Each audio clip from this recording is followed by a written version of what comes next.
খালি গরুর মাংস, খাসির মাংস আছে না ঘরে, মাছও তো আছে, এগুলি রান্ধস না গেলি গা। এত পদের পদের রানতে কষ্ট হয়, বুঝো না? রানতে যদি কষ্ট হয় রানবি না, তার লেগে আমি কাজের মানুষ লই আহি। হ্যাঁ, আমার কি টাকা পয়সার অভাব আছে? কাজের মানুষের রানবো পারবো, তুই কোনো কাম করবি না, তুই খালি বইয়ে বইয়ে খাবি আর আমার ভালোবাসবি। মানুষের কাছে হাত পাইতা খায়, হ্যাঁ আবার কাজের মানুষ রাখবো? এত কাজের মানুষের স্বপ্ন দেখা লাগবো না, চুপচুপ করে খাও। তুই কি মনে করছস হ্যাঁ যে তোর লেগে আমি কাজের মানুষ রাখতে পারবো না? খালি ভাতটা খাওয়া শেষ করি, কাজের মানুষ লই আমো তোর লেগে। সত্যি আনবা? তাই আমি একটা কথা কি, কাজের মানুষ আনার দরকার নাই। তুমি কাজের লোককে যেই টাকাটা দিবা ওটা আমারে দিয়ে দিও, আমি তোমার পদের পদের রেন্দা রেন্দা খাও মনে। তোর নজর আসলে ছোট রে, বেশি ছোট তোর নজর। তুই আমার প্রেম, তুই আমার ভালোবাসা, তুই আমার কলজা গুদ্দা ফ্যাপসা, তুই আমার লাইলি মজরুম সিঁড়ি পর্বত সব তুই। হ্যাঁ, আর তুই কাজের বিনিময়ে আমার কাছে বেতন চাস? হ্যাঁ, কাজের মানুষরা তো তুমি টাকাটা দিতাই, কাজের বিনিময়ে আমি টাকা পাবো, এটা দোষের কি? তাহলে কামের মানুষরা হই।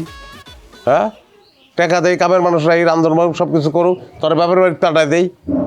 কোনো কিছু কইলেই তো খালি বাপের বাড়ি পাঠায় দিই, বাপের বাড়ি পাঠায় দিই। কেন? আমি কি কাজ ছাড়া তোমার অন্য কিছু দেই না, ভালোবাসা দেই না? তা ভালোবাসবি না তুই আমার বউ? তুই তো আমার ভালোই আসবি। হ্যাঁ, তোর কামই তো আমার ভালোবাসা, আমার কাম তোরে ভালোবাসা। হ্যাঁ, তুই চাস বেতন, তোরে তো বেতন দিয়া আমি কাজের মেয়ের পর্যায়ে নামাইতে পারবো না, সম্মানের সাথে রাখবো তোরে। আমার সম্মান লাগতো না, আমার টাকা দাও। হ্যাঁ রে, খাচ্ছরের ঘরে খাচ্ছর, সোয়াই পাড়িতে সোয় মাটিতে, সম্মান দিতে চাই, সম্মান নিতে চায় না। আল্লাহ রে মাবুদ, তুমি দেখে যাও কি জিনিস নিয়ে সংসার করি আমি।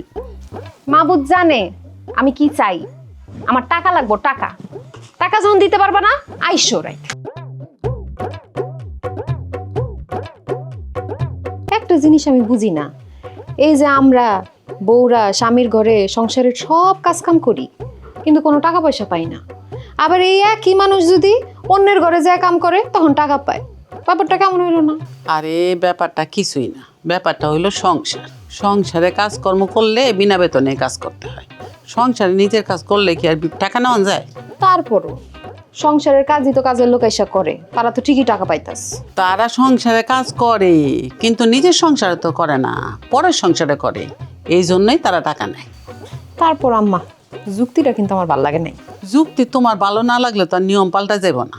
বোমা, আমি ইদানিং দেখছি তুমি খুব বেশি চিন্তা ভাবনা করতেছো। এত বেশি চিন্তা ভাবনা করো না তো। আর তোমার যদি টাকা পয়সার দরকারই পড়ে, তাহলে আমার পোলা তো তোমার টাকা দিবই, এটা নিয়ে তো ঝামেলা করার দরকার নেই। আম্মা, ঝামেলা করি না তো, মনের মধ্যে প্রশ্ন আইলো তাই আপনাকে জিজ্ঞাসা। আচ্ছা বুঝছি, মেলা রাইত হয়েছে, যাও ঘুমাইতে যাও। এত প্রশ্ন জানতে চাইলে আমার পোলার কাছে জিজ্ঞেস করে যাও। না আম্মা, আজকে আমি এইখানেই থাকুম, আপনার পোলার লক্ষ্যে আমি ঘুমাবো না। বৌমা, আমিও তোমার শ্বশুর বাচ্চা থাকতে তোমার শ্বশুরের লগে রাগ কইরা আমার শাশুড়ির সাথে গিয়ে ঘুমাইছি। তোমার শ্বশুর মইরা যাওয়ার পরে আমি বুঝতে পারছি যে স্বামীর সাথে আসলে রাগ কইরা আলাদা থাকা উচিত না।